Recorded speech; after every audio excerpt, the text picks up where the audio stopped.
Hello mga kapantra na naka-TMX 125 gaya ko. Share ko lang itong ginawa ko dito sa aking Yutaka contact point pipe para maganda yung kanyang installation. Nagdagdag ako ng dalawang gasket dito, bale tatlong gasket yung nandyan, iwas singaw. And dito naglagay ako ng washer na 6 mm ang kapal upang itong bracket na ito ay hindi masyadong dikit dito sa swing arm. And magkaroon dito ng medyo malawak na space. Hindi didikit itong part na to dito sa mga nuts.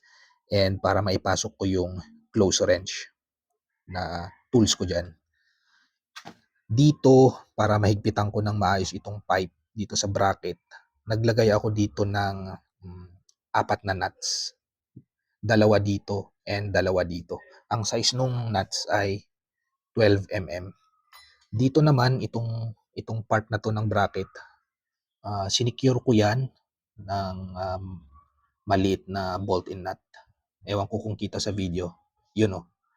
Ang size naman nung nut ay 10 mm. Yan. Mas maganda kung lagyan nyo dito, i-secure nyo dito ng maliit na bolt at saka nut para mas maganda, mas firm yung kanyang installation. Hindi magalaw kapag tumatakbo kayo ng mabilis.